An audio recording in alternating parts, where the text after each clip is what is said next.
So welcome to the third video, and in this one I'm going to talk about fire and the fire aspect of the fire system.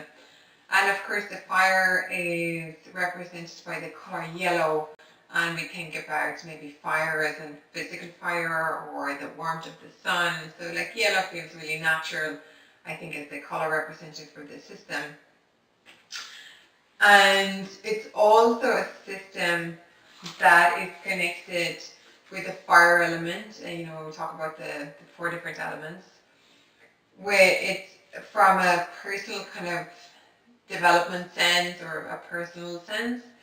It is connected to our empowerment. It is connected to our self-esteem, our sense of ego, and of course fire has a fairly strong shadow side as well. It is connected to transformation, balance, and stress. And of course, fire is energy. We burn a fire and it releases energy in form of heat. So this is our sense of transformation, or our center of transformation, I should say, of heat, digestion, power, balance. And when we talk about how this system is connected to the physical body, we talk about solar plexus.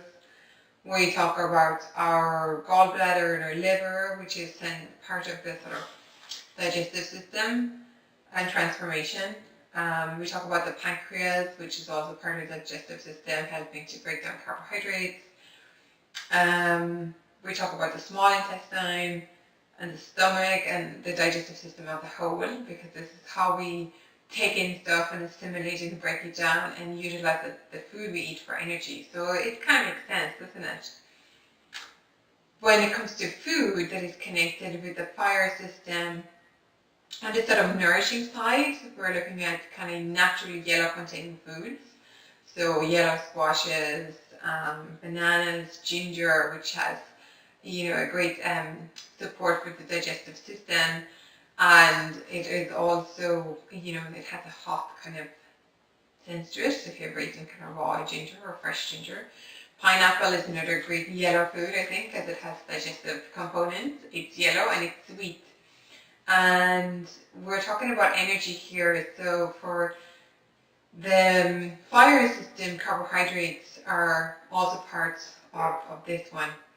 And then on the shadow side is like, refined carbohydrates. We're talking about grains in general, and whole grains and legumes, which are also carbohydrates, but are slower digested ones. They contain fibers, so they're really supportive as well for transit and for helping things move through. And the other part of the fire is, so we have the root, which is like our physical body. We have the flow, which is our emotional kind of body. Then in fire, we're talking about our thoughts and limiting beliefs and empowering thoughts and maybe positive thinking and all of those kind of things. So in mindful eating then, how I connect that into this fire aspect is to create this awareness of how we relate to food and how kind of like our inner critic or our voice is kind of talking when we're eating. So are we experiencing things like guilt or even shame around foods that we eat that we feel we shouldn't be eating? Are we sneaking it? And so that's kind of like, how is our relationship with food? Like, so we talked about emotional, but then in the previous video I talked about the emotional eating, but that is more kind of like an I should say an action-driven sense, whereas here it's more the sort of mental mind chatter. What is that like? And create some awareness around that. What does that look like when you're eating? The conversation in your head, oh, I should have this, or I shouldn't have that, or I'm really good when I'm eating this, or I was bad because I had certain types of food. And we create a space to let go of that sort of black and white thinking and create a sort of a neutralized way of looking at food. And from that neutralized platform, then we can take things in and start looking at and exploring how does the food I eat make me feel. So I talked before about what the emotions might be driving my food choices, but here within the fire in a mindful eating sense, I'm asking you to start exploring, how does the food I eat make me feel? So you have the mind chatter on one side that might be telling you this is good, this is bad.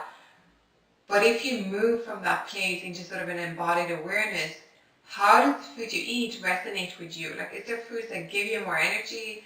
Is there other foods that take it away, make you feel sluggish and tired? And having that awareness and taking it out of the context of good and bad, but sort of bringing it back to how does it resonate for me and what's serving me, is actually utilizing that kind of sense of fire and empowerment in a positive way when you're making your food choices. So it's kind of, in a sense, moving from the head back into the body and using that as guiding your food choices again, but in a slightly different sense than when you're just attending to your physical hunger and fullness cues.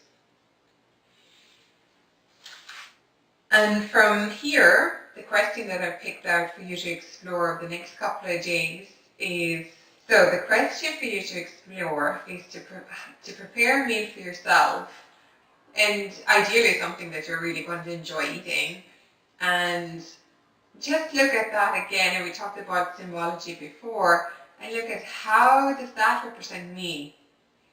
So you can, so we looked at in the previous video, how did the food or dishes or whatever that you tend to go for when you eat emotionally, what would they represent symbolically?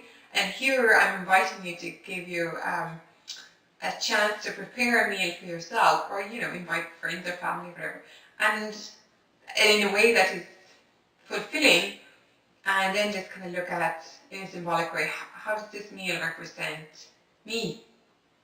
So that's what I'm asking you or inviting you to explore for the next couple of days.